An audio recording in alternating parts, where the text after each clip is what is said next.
They walked silently over the dewy grass. Then they ran up their street and into the Frog Creek woods.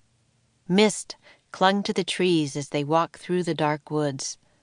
"It's hard to see," said Jack. "Where's the treehouse?" asked Annie. "I have no idea," said Jack.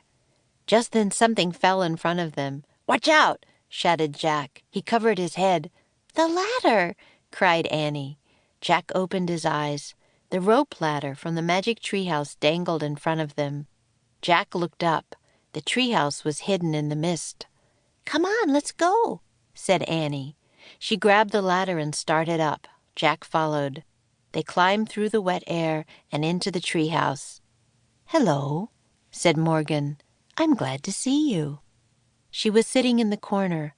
At her feet were the scroll they'd brought back from Roman times and the bamboo book from ancient China. "I'm so glad to see you," said Jack. "Me too," said Annie. "It's good that you both came early," said Morgan. She reached into the folds of her robe and pulled out a piece of paper. "Here's the ancient story you must find today," she said. Morgan handed the paper to Jack. On it were the words, Serpens Magna. The mysterious writing reminded Jack of the writing from their trip to the Roman town of Pompeii. "That looks like Latin," he said.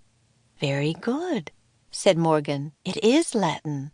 "But I thought they spoke Latin in ancient Rome," said Annie. "Aren't we going to Ireland?" "You are," said Morgan. "But during the Dark Ages in Europe, educated people wrote in Latin." "The Dark Ages?" said Jack.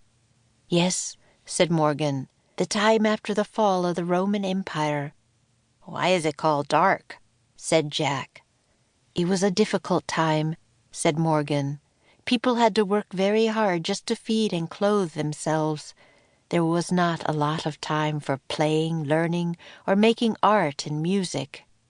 Morgan pulled a book from her robe. "Your research," she said, handing it to Annie. The title read, Ireland Long Ago.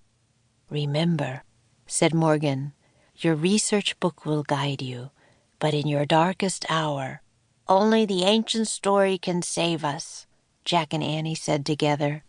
"And remember this," said Morgan, "it must be your darkest hour, when there is no hope left. If you ask for help too soon, it will not come." "And we have to find the story first," said Annie. "That is true," said Morgan. "Do you have your secret library cards?" Jack and Annie nodded. "Show them to the wisest person you meet," said Morgan. "Don't worry," said Annie. "I think we're ready now." Annie pointed at the cover of the Ireland book. "I wish we could go there," she said.